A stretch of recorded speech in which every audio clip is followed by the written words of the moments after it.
ইস, শীত পড়ে গেল। তোকে যে একটা সোয়েটার কিনে দেবো সেটাও হলো না। হাতে যদি টাকাটা পেতাম।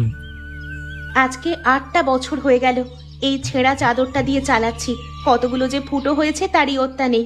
শীত তো আটকাই না, উপরন্তু আরো বাতাস ঢোকে হু হু করে। ওইদিকে দেখেছিস রান্নাঘরের চালটা কিভাবে ভেঙে পড়েছে? ওখানে তো রান্না করাই যাচ্ছে না। কি করব বল, তুই তো জানিস মাত্র দৈনিক 50 টাকাতেই আমি কাজ করি। তা দিয়ে চাল ডাল কিনতেই সব টাকা চলে যায়। তা বাঁচিয়ে যে অন্য কিছু করব তার উপায় তো নেই। আরে দাদা, তোর হাতে ওটা কিসের কাগজ রে? আবার আজকে তুই লটারি কেটেছিস? কতবার না বলেছি এগুলোতে কোনো লাভ হয় না, এগুলো করিস না। কেন টাকাগুলো কিভাবে নষ্ট করিস? ওই টাকাটা জমিয়ে রাখলেও তো পারিস। একেই তো আমাদের খাবার জোটে না। রাগ করছিস কেন সোনা বোন আমার? মাত্র 1 টাকারই তো লটারি কেটেছি। দেখবি এ লটারি কেটেই আমরা একদিন অনেক টাকা পাবো। জেগে জেগে ওই স্বপ্নই দেখ তুই। আমার এত স্বপ্ন দেখার ইচ্ছে নেই। যেটা সত্যি হওয়ার নয় সেটা ভেবে কোনো লাভ আছে কি? এই নে টিকিটটা যত্ন করে তুলে রাখ ওই বাক্সে। 1 মাস পর লটারি রেজাল্ট দেখবি। এবারে আমরা লটারি জিতবো। কেন যে তুই এমন করিস আমি বুঝতে পারি না। দেখলাম তো টিকিটটাই। এবার তাড়াতাড়ি হাত মুখ ধুয়ে আয়। খুদের ভাত সেদ্ধ করেছি, তাড়াতাড়ি খেয়ে দে, ঘুম দিবি। এই তো যাচ্ছি, খুব খিদে পেয়ে গেছে রে। আমি এক্ষুনি হাত পা ধুয়ে আসছি, তাড়াতাড়ি খাবার বের কর। ভালো কথা। সকালে কিন্তু হরেন্দা এসেছিল, বললো তুই নাকি ওর দোকানে 3 মাসের মাসকাবাড়ির দোকান বাজারে ধার রেখেছিস। যত তাড়াতাড়ি সম্ভব মিটিয়ে দিতে বলেছে, না হলে কিন্তু আর মাল দেবে না। আবার সব মিটিয়ে দেব। একবার লটারি জিতি দেখবি না কি করি। কি যে পাগলামি শুরু করেছিস তুই জানিস। দেরি করিস না, আমারও খিদে পাচ্ছে। তাড়াতাড়ি আয়, 2 ভাই বোন মিলে খাবো।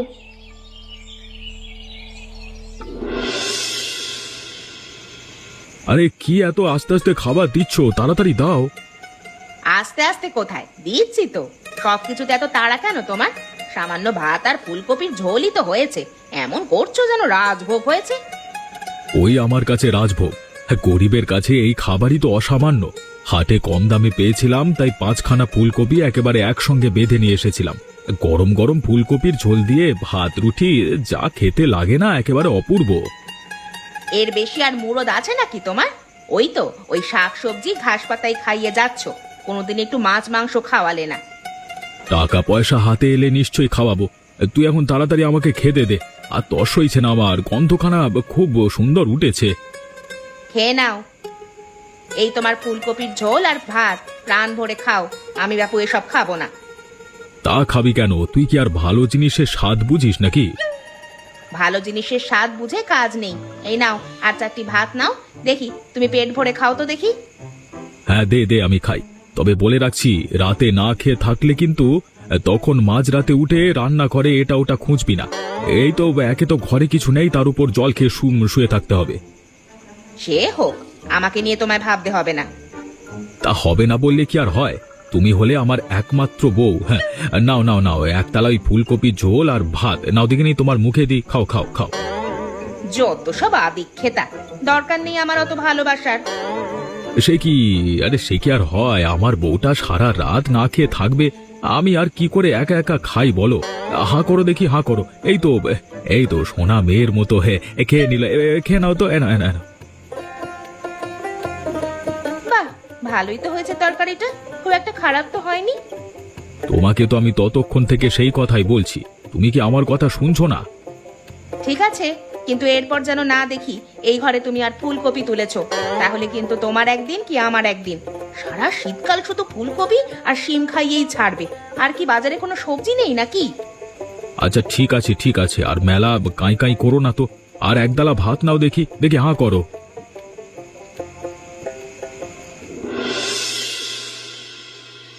দুলাল, আরে ও দুলাল, বাড়ি আছো নাকি? তাড়াতাড়ি বেরিয়ে এসো, তোমার সঙ্গে কথা আছে।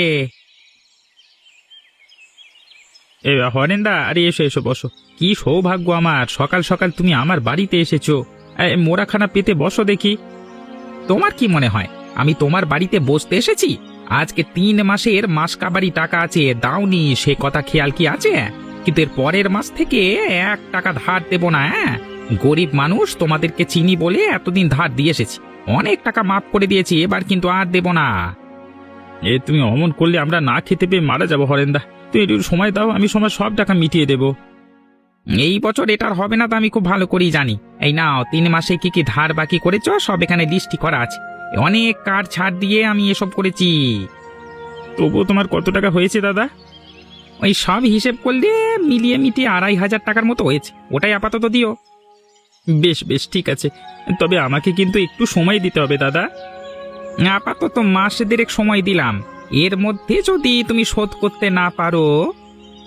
ঠিক আছে তাই হোক, তবে আমি চেষ্টা করব তার বেশি যেন একটা দিনও না হয়। হ্যাঁ, কথাটা যেন মাথায় থাকে।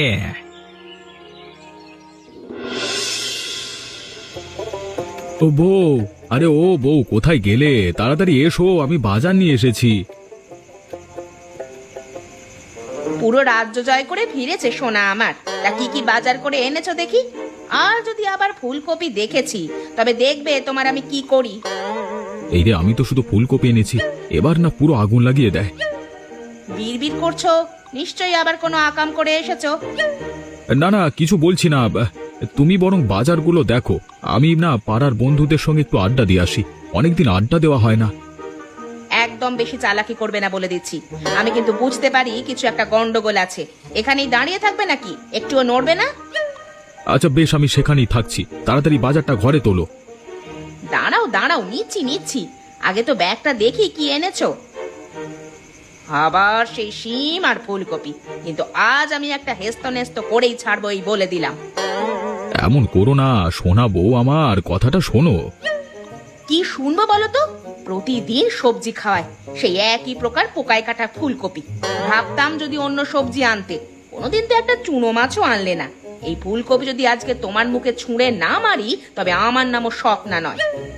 এভাবে সবজি নিয়ে কেউ ছড়াছড়ি করে? এবার থামো থামো, শান্ত হও তুমি একটু। আজ কিছুতেই আমি শান্ত হব না। দূর হয়ে যাও তুমি আমার চোখের সামনে থেকে। এই মুখ আর তুমি আমাকে দেখাবে না। এমন করতে পারবে তুমি আমার সঙ্গে? বেশ পারবো আমি আর তোমার মুখ দেখতে চাই না। আমি চলে যাচ্ছি, একদিন তুমি আমাকে খুঁজবে। কি গো মিঠুদি, ভালো আছো? অনেকদিন যে তোমার দেখা সাক্ষাৎ নেই। কত ব্যস্ত আমি জানিস তুই। আমার কি আর তোদের মতো এত সময় আছে নাকি? জানি তো তুমি ব্যস্ত মানুষ। বাজারে নাকি কি একটা দোকান খুলেছো শুনলাম। কি একটা দোকান নয়, ওটাকে বলে বিউটি পার্লার, বুঝলি? অবশ্য তোর মতো মূর্খই বা বুঝবে কি করে। হ্যাঁ, আমরা অবশ্য মুখ্য সূক্ষ্ম মানুষ, এত কিছু কি আর জানি? শুধু আমি জানি যে ওখানে গেলে মানুষকে নাকি সুন্দর করে সাজিয়ে দেওয়া হয়। আমাকেও সাজিয়ে দেবে গো দিদি? পাগল টাগল হয়েছিস নাকি? আমি কোনো ভিখিরিকে বিনে পয়সায় সাজাই না। জানিস কত বড় বড় মানুষ আসে ওখানে সাজগোজ করতে। ও বলে নাকি বিনে পয়সায় সাজবে। না না দিদি, বিনে পয়সায় কেন সাজবো? পয়সা দিয়েই সাজবো। এত টাকা খরচ করে জিনিসপত্র কেনো, বিনা পয়সায় সাজতে পারি নাকি? ছাড় দেখি, আগে যেতে দে। তোর সঙ্গে মিথ্যে কথা বলে আমার কোনো লাভ নেই। আমাকে কত কিছু মানিয়ে গুছিয়ে নিয়ে চলতে হয় জানিস? এগুলোর পেছনে কত খরচ হয় জানিস?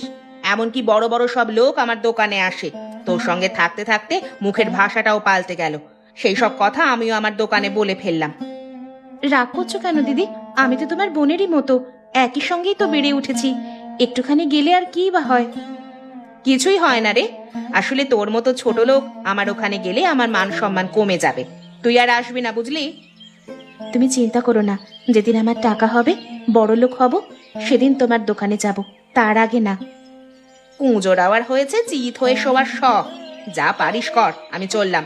তোর সঙ্গে কথা বলে সময় নষ্ট ছাড়া আর কিছুই হবে না। মানুষের টাকা পয়সা হলে মানুষ কত বদলে যায়। মিঠুদি একদিন আমার সঙ্গে কত হেসে খেলে বড় হয়েছে, আর আজকে টাকা পয়সার জন্য আমাদের মানুষ বলেই মনে করে না।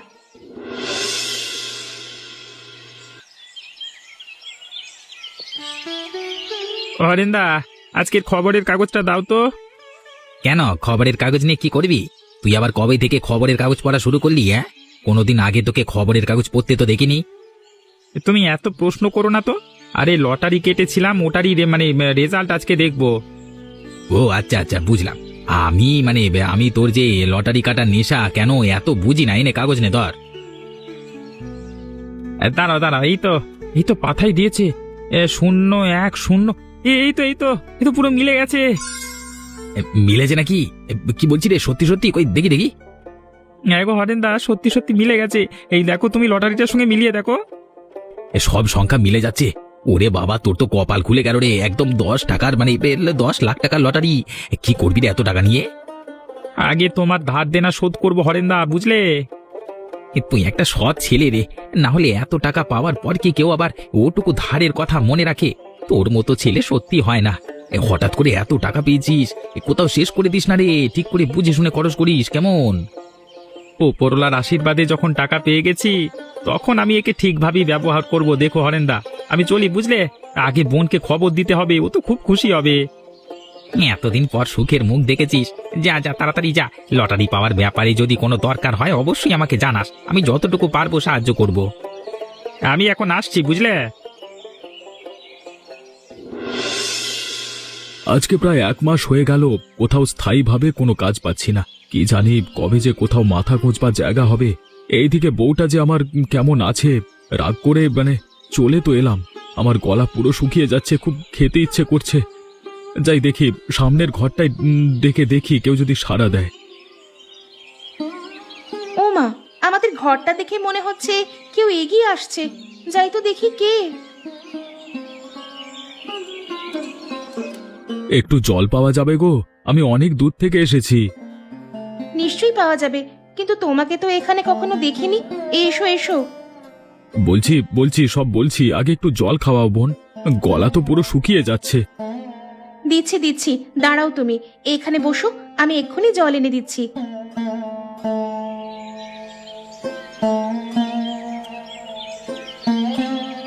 জলখানা খেয়ে যেন প্রাণ জোড়ালো, আবার সাথে সাথে বাতাসা। তোমার কাছে ঋণী হয়ে গেলাম বোন। না না দাদা, তুমি তো আমার দাদারই মতো। তাছাড়া আজ আমার খুশির দিন। আমার দাদা আজ লটারি পেয়েছে, অনেক দিন পর। আমাদের দুঃখ ঘুচেছে। আজকের দিনেই না তুমি আমাদের বাড়িতে এলে, এর থেকে ভালো আর কি বা হতে পারে বলো তো? এ তো খুব ভালো খবর। তা বলো, তোমার কাছে কোনো জানাশোনা কাজ আছে? তাহলে আমি বাড়ি ছেড়ে বেরিয়ে এসেছি, কোনো কাজ না পেলে বাড়ি ফিরতে পারছি না। এর কথা তো আমি বলতে পারবো না দাদা, তবে তুমি আমার দাদাকে জিজ্ঞেস করে দেখতে পারো। দাদা জানলেও জানতে পারে। তুমি এখন আমার এখানেই থাকো, আজ থেকে তুমি এখানেই থাকবে, যতদিন না অন্য কোনো কাজ পাবে। আর একটুক্ষণ পরেই দাদা চলে আসবে। এখনকার দিনে তো আপনজন কেউ ঠাঁই দেয় না, আর তুমি একটা অচেনা ব্যক্তিকে তোমার বাড়িতে ঠাঁই দিচ্ছ। আমাকে বোন বলে ডেকেছো দাদা, অচেনা আর রইল কই? আজ থেকে তো আমরা ভাই বোন। তুমি হলে আমার দাদা। গরম গরম ভাত আর ফুলকপির ঝোল করেছি, অনেকদিন পরে রাতে খেয়ে দিয়ে বিশ্রাম নেবে। আবার সেই ফুলকপির ঝোল আর ভাত? কেন দাদা, কিছু হয়েছে নাকি? কিছু না, তাই করো কেমন? চলো ঘরের ভিতরে একটু বিশ্রাম নাও, রাতে দাদা ফিরলে তোমার সব গল্প শুনবো খেতে খেতে। তাই হবে। আবার এতগুলো দিন পরে বান্ধবীর কথা মনে পড়লো। আয় ভেতরে আয়। ওভাবে বলছিস কেন রে? কত বছর আগে তুইও তো বিয়ে করে চলে গেলি, আর আমিও কাজের জন্য এদিক ওদিক ঘুরে বেড়ালাম, দেখা হয় না। একটা কাজের জন্য এদিকে এসেছিলাম, ভাবলাম সামনেই তো তোর শ্বশুর বাড়ি, ঘুরেই যাই। ভালো করেছিস। আয়, দুপুরবেলা যখন এসেছিস তোকে যে কি খেতে দেব, যা পোড়া কপাল আমার। আচ্ছা, কি হয়েছে বলতো? জানতাম তো তোর বর গরিব, কিন্তু এইরকম ছন্ন ছাড়া দশা হলো কি করে তোর সংসারে? আর বলিস না রে বান্ধবী, একদিন রাগের মাথায় লোকটাকে কি নাকি বলে ফেলেছিলাম, তাতে এসে রাগ করে বাড়ি থেকে যে বেরিয়ে গেল, এখনো ফিরল না। ভালোই হয়েছে, আপদ বিদায় হয়েছে। এসব কথা বলিস না বান্ধবী, যতই হোক ও তো আমার স্বামী। ও চলে যাওয়ার পর থেকে আমার যা অবস্থা হয়েছে তা আমি নিজেই বুঝেছি। বান্ধবী, ওইসব ভেবে না লাভ নেই। এখন আমার মতো জীবন বেছে নে। দেখ আমি কি সুন্দর উপার্জন করছি, একা আছি, খাচ্ছি, কেউ কিছু বলতেও পারছে না। উপার্জন করা ঠিক আছে বান্ধবী, কিন্তু আমার মাথার ওপর যে বট গাছের ছায়া ছিল সেটা যে আর নেই। আমি যে কতটা অসহায় তা তোকে আমি বলে বোঝাতে পারবো না। বোঝাতে পারবো না কি রে? তুই এখনো সেই পুরনো ধ্যান ধারণা নিয়েই পড়ে আছিস। আমাকে বোঝানোর দরকারও নেই রে, আমি এখানেই ভালো আছি। শুধু মানুষটা ভালোই ভালোই ফিরে এলেই হলো। যা ভালো বুঝিস তাই কর। আমাকে তো অনেকটা পথ আবার যেতে হবে, ট্রেনের সময় হয়ে যাচ্ছে। আমি চলে গেলাম, তুই তো আর আমার কথা শুনবি না। তুমি কোথায় আছো গো? ফিরে এসো, আমি তোমাকে তোমার পছন্দের ফুলকপির ঝোল আর ভাতই করে খাওয়াবো। জেদ করবো না, একটিবার ফিরে এসো। এরপর আমার স্বপ্ন সত্যি হলো। নিজের মতো কিছু একটা করতে চেয়েছিলাম, লটারি পাওয়ার পর যদি সেদিন তুমি না আসতে, তাহলে এই সঠিক পূর্তিটা আমাকে কে দিত বলো তো? তোমরা যদি সেদিন আমাকে না আশ্রয় দিতে, আমি বা কোথায় থাকতাম বলো? শুধু আশ্রয় তো নয়, তোমার ব্যবসার অংশীদারিও আমাকে দিয়েছো। তোমাদের ঋণ আমি কখনো শোধ করতে পারবো না। এভাবে বলো না ভাই, আমরা তো ভাই হই, তাই না? ভাইয়ের কাছে ভাইয়ের আবার কিসের ঋণ? আচ্ছা চলো চলো তাড়াতাড়ি করি, এ হারগুলো সামনের দিকে সাজিয়ে দিই। তুমি বরং চুড়ি আর যা যা গন্ধ সামগ্রী আছে সামনের দিকে সাজিয়ে দাও, দোকানের লোকজন আসা শুরু করবে এরপর। তাড়াতাড়ি করি, এই সময়ে খদ্দের বেশি আসে, বেশ কয়েকদিন ধরে আমি তাই দেখছি। তাই তো দেখছি, আমরা অন্য দোকানের তুলনায় কম জিনিসপত্র রাখি, কিন্তু সব জিনিসপত্র খুব সুন্দর সুন্দর রাখি, তাই তো এখানেই আসে সবাই।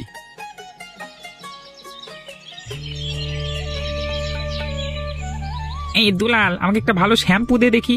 এগুলো মিলিয়ে মিশিয়ে সব জিনিসপত্র দে, তো বেশি দাম নিবি না কিন্তু।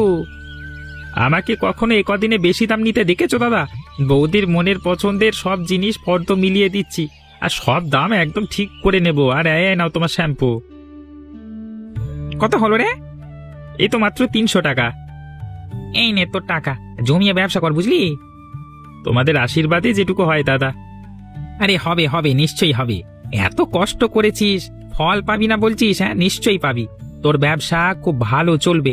আমাকে আবার বাড়ি গিয়ে দোকানকে যেতে হবে। আবার আসবেন কিন্তু দাদা। নিশ্চয় নিশ্চয়। আমার কাছে ভাগ্য করে এসেছো ভাই তুমি। আসবার পর থেকেই এই দোকান আর এই সব কিছু একদম রমরমিয়ে চলছে।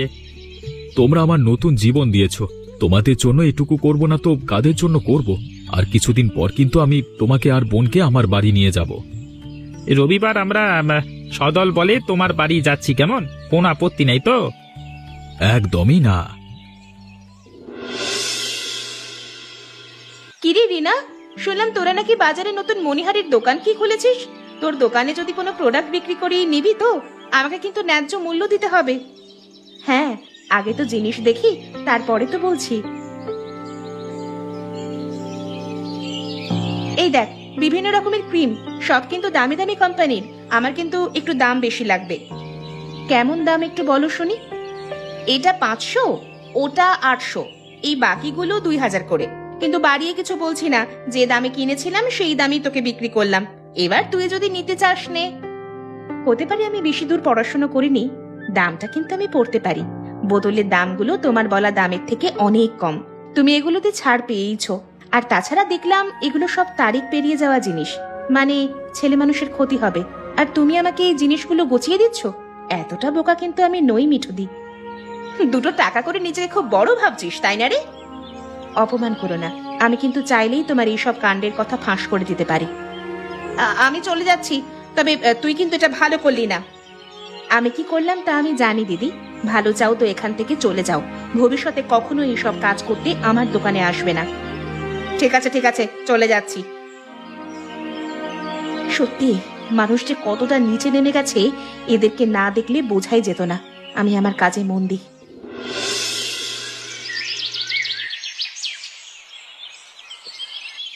বউকে ডাকি, তোমরা এখানে দাঁড়াও। কি জানি কি অবস্থায় আছে। ও বউ, কোথায় গেলে? তাড়াতাড়ি বেরিয়ে এসে দেখে যাও, আমি ফিরে এসেছি।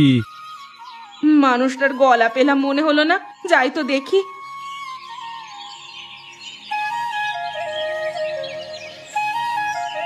বেরিয়ে এসে দেখো কতজন এসেছে তোমার সঙ্গে দেখা করতে। ওগো ওগো, তুমি কোথায় ছেড়ে চলে গিয়েছিলে গো? আমি রাগের মাথায় কি না কি বলেছি, তাই ধরে কি বসে থাকতে হয়? এবার থেকে রোজ আমি তোমায় গরম গরম ফুলকপি রেঁধে দেব, আর আমাকে ছেড়ে যেও না গো। বৌদি, শুধু দাদাকে ফুলকপির ঝোল আর ভাত খাওয়ালে হবে? আমাদেরকে খাওয়াবে না? এনারা কারা গো? এনাদের তো ঠিক চিনলাম না। আমাদের বিপদের দিনের সাথী এরাই আশ্রয় দিয়েছিল বলে আজকে তোমার স্বামী নিজের চেষ্টায় 2 পয়সা রোজগার করে। শহরে আমাদের বাড়ি গাড়ি সব আছে। তাই নাকি? এনারা যে আমার পরম আত্মীয়, পরম আপনজন। ভেতরে আসেন, বাইরে দাঁড়িয়ে থাকলে হবে? আর এই যে আমার ননদিনী, আপনিও ভেতরে আসুন। ভেতরে শুধু নিয়ে গেলে হবে না বৌদি, শুনেছি তোমার হাতের রান্না নাকি অপূর্ব। আজকে তো রেঁধে সব খাওয়াতে হবে।